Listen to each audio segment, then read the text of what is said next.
So I'd love to kind of start out with, if I'm not mistaken, the real life, Margaret was awarded the Medal of Freedom under Obama's administration. Was that the catalyst for telling the story? Did you have the story before? Where did this all come from? Yeah, so I actually had known Margaret's story for a while. I studied film and computer science at USC and was often one of the only girls in my classes. I actually, during my studies, was sort of looking for female role model inspiration in computer science, and I came across Margaret's story, and it always really stuck with me and inspired me, and I just knew that it would feel so cinematic and had to be told. So really grateful and happy that we were able to make it all these years later. Can you share with us, this isn't just a film project, I feel like this is obviously something bigger for you guys. Where does Code for Changes come into this? And how important is it to get voices in a field that, as you just said, there are not many female, if at all, female voices in that realm? Yeah, I can speak sort of to the field in general, and I'll let Nikki talk a little bit about Code Your Chances. I currently work in virtual production, which is, really up and coming, cutting edge sector of visual effects. It's what they did The Mandalorian in. Currently working on it on a project up in Vancouver, but there's not that many women in there, often one of the only females in those spaces, and it's really felt and it really affects the work. So it's something that I'm very, very passionate about, bringing more inclusivity, both in gender and just greater diversity into those spaces. And this project is an opportunity to reach out to girls at an early age, get them inspired, show female role models to them so that they are excited about studying computer science and can see that it's more than just developing apps. It can be used to, create films or to go to the moon. We actually founded Code Your Chances many years before we started work on this film. So we've been working on Code Your Chances since about 2016, and now it's an international nonprofit. We have a team in India, we do work in the Philippines, all over the world, a lot of work in the US as well. And basically our mission is to get more girls introduced to computer science through introducing them to the creative uses of code, like Ella said, how it's used in filmmaking, creative uses of AI. And the reason we think this is so important, even for people who don't work in tech, is because computer science and AI in particular are such an integral part of our daily lives now. It really affects everything we do, and if the people working on these products and these algorithms are not as diverse as the populations that they're serving, there's real inherent biases underlying a lot of the things that we're using. An example that we always use at Code Your Chances is, banks use algorithms to determine who can get a loan. And this is something that is so fundamental to quality of life and general equality in society, whether or not you can afford a home for your family.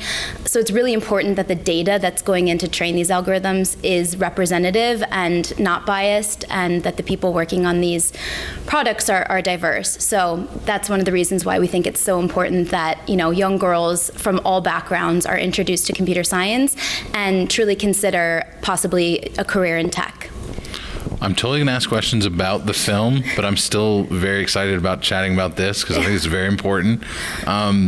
You mentioned that it is a global company now. It is impacting everyone around the world. Where do you see in 5 years, in 10 years, how important is the steps being taken right now? Because I think, especially with what's happened during the pandemic and us being isolated, these have become even more important to understanding of just how people can live like you're talking about. I'm curious, the motivation behind this, has it gotten stronger because of the pandemic? This is obviously something you guys are going to be doing long after filming. Yeah, one of the things that we think is so important for young girls to realize, that goes to your question, is that computer science and code is not just used for creating websites or apps. Learning to code is helpful no matter what you want to do, and we're seeing that more and more. So Ella mentioned she works in virtual production. We're seeing now more content being created at the intersection of tech and film. And it's not just in film, it's in music, gaming, AI is being used in so many creative ways, to prevent animal poaching and to cure diseases, no matter what field you're interested in, whether it's medicine or conservation or creative industries, computer science will be helpful in the future. So that's really at the core of our mission at Code Your Chances, is to introduce girls at an early age to this idea that learning to code will be helpful to them no matter what they want to do. It's not just if they want to be the next Mark Zuckerberg. It's not just if they want to, create an app. It's really used in so many ways. And I think, as you mentioned, we're seeing this more and more in daily life. So I think it's going to become increasingly important for people from all backgrounds to have this technical background, no matter what field they're working in, especially in the creative industries, because I think people don't automatically think that, I want to be a filmmaker, maybe coding or computer science will be helpful. But as we're seeing with The Mandalorian, the project my sister's working on, so many recent projects are using virtual production, which truly integrates computer science. And I'll speak more on that. Yeah, we've seen in recent years the number of women studying computer science is actually going down. And, obviously for the apps and AI algorithms, that's very important to address, but also from my own experience in virtual production, it's becoming an increasingly more essential technology used in film production. And as those leadership positions are filled, if there's less women that are studying computer science that are able at this point to fill those roles, they'll be closed out of leadership positions even more so than we already are seeing, which again is something that I'm really passionate about. I don't want to be the only one in those rooms. I want to bring everyone else with me. So I'm really grateful to do the work that we're doing. You spoke towards the pandemic. We actually really pivoted some of the ways that we run our workshops and classrooms during the pandemic. So we were going in person, trying to have that degree of interactivity with the kids during the pandemic. Obviously, that wasn't an available option. So we were running online workshops, but we also created, no, all good. We created an augmented reality app that's available on the Apple App Store. We're coming out with a virtual reality game. And a game to go alongside our website. So these gamified sort of foundational basics of code will all be available through our nonprofit. And those are some of the steps that we're taking to build a more sustainable model of our nonprofit for years to come. I think I'm tearing up over here. I've got to ask, in comparison to this film, because it's brought up in the film with how the character's treated, especially by one particular person in the field, I thought of Hidden Figures. I thought of so many wonderful films that have touched on it, but I loved how telling Margaret's story very much unearths what you're talking about. How much fun was it to bring life to this story, to give it another view, to bring it to the screen? I was blown away by it. Oh, thank you. Yeah, it was a lot of fun for me because I really relate to Margaret, daily. I have those... Unfortunately, I have those similar circumstances where I will warn about something or have an idea and it's just put to the wayside until it becomes a crucial moment. I think that women across many different fields experience that, and that's something that we have seen after we've shown the film. People come up and speak to how it touched them, how they relate to it in their daily lives. And so that has been, it was both a challenge, but really fun to see how it's affecting people that are watching it. I'm curious, you both are younger than the film is portraying time-wise. Mm-hmm. Tell me a bit about creating that 60s, 70s vibe, the color scheme in the film, and building that home environment. It felt like we were back then. So I actually have a master's in history, so it was personally important to me that we try and be as accurate as possible. Of course, it's a film portrayal. It's not 100% accurate. It's slightly dramatized, but we put in research, and that was something that was important to us. We were lucky enough to have the most amazing production design team. Katie Thiel, our production designer, assisted by TJ Ryan, really blew it out of the water, and it would not have been possible without them. So all of that amazing work that you see on screen is truly the product of their talent, and we had an amazing DP, Savag Chahinian, and he, in collaboration with our production design team, really got it spot on. Can you talk about the animation and it's a very colorful form of it. I loved how, not simple, but enjoyable it was. It was very interactive. I loved the little animation moments. Can you talk about creating that? Yeah, absolutely. We were fortunate enough to work with a very talented animator out of India, Yashoda. I have to give her a shout out. We felt strongly that we should have an animated sequence at the end because it does end at sort of a heavy moment. And it's a short film, so there's not, enough time to really run the full gambit of the story. Margaret's story is much larger. But we wanted to end it on an uplifting note, show that her and her team were facing a challenge, but leave audiences feeling inspired. And I think that the animation really, really helped with that, and it was crucial to the process. Yeah. You mentioned earlier USC. Yes. Is that a theme through some of your other people involved? I feel like there are a couple of Trojans in there. Oh, absolutely. I feel so lucky to have such strong connections from USC. The DP, the production designer, so many of our talented crew members were from USC and people that I had worked with on projects there. And so we had worked together before. I was really able to trust them with the vision. They understood where I was coming from. It felt like coming home. It was a great project to do, especially amid the pandemic. We hadn't seen each other in a long time. So I think everyone was really grateful to come together and create new work. What was it? Oh, I was just going to say, I also have to give a shout out to my NYU classmates. A few of our actors are my drama school colleagues from NYU Tisch, so we were lucky enough to have them on set as well. Shocking, USC and Tisch having problems. Not at all. What was it like being accepted in this festival, knowing Gina's passion for women behind camera, in front of camera, the diversity of all of the different positions on film?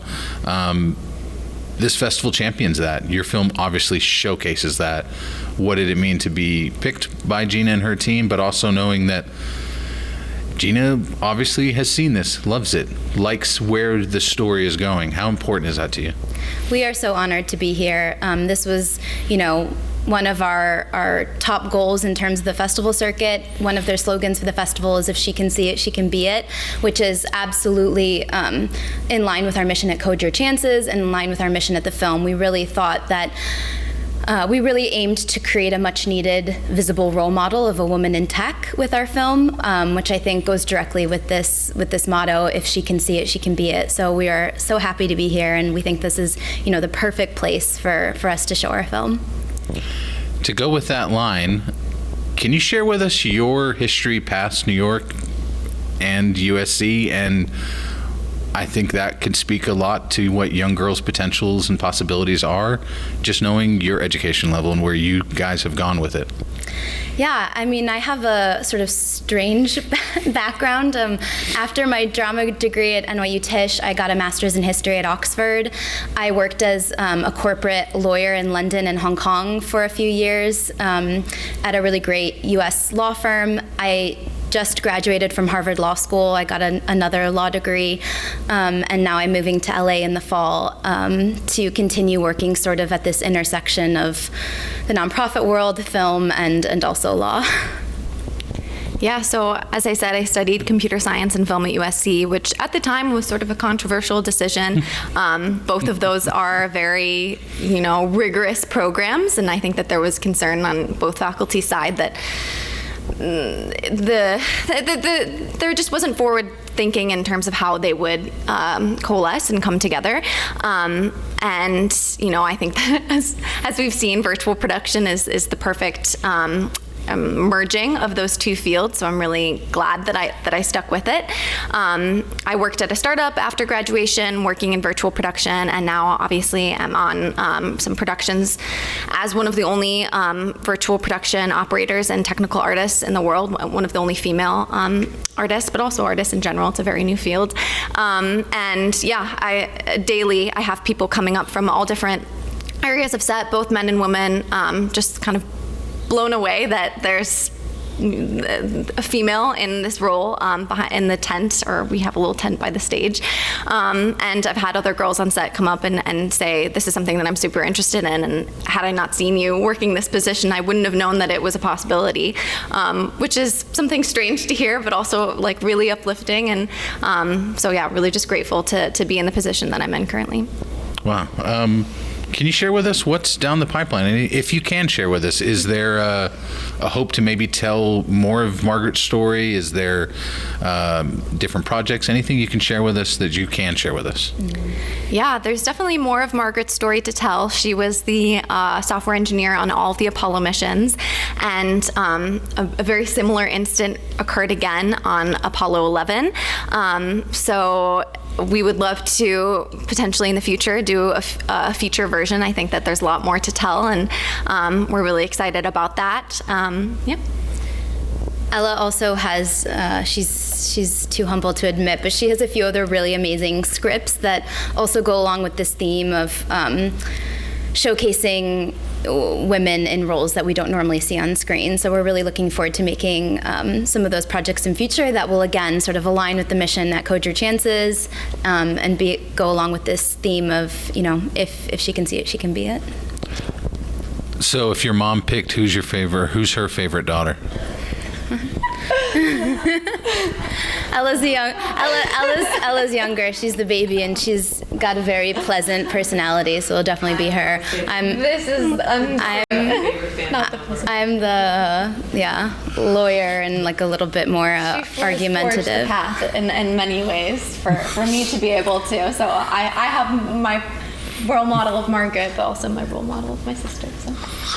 I think that's a great way to end it. Sisterly love.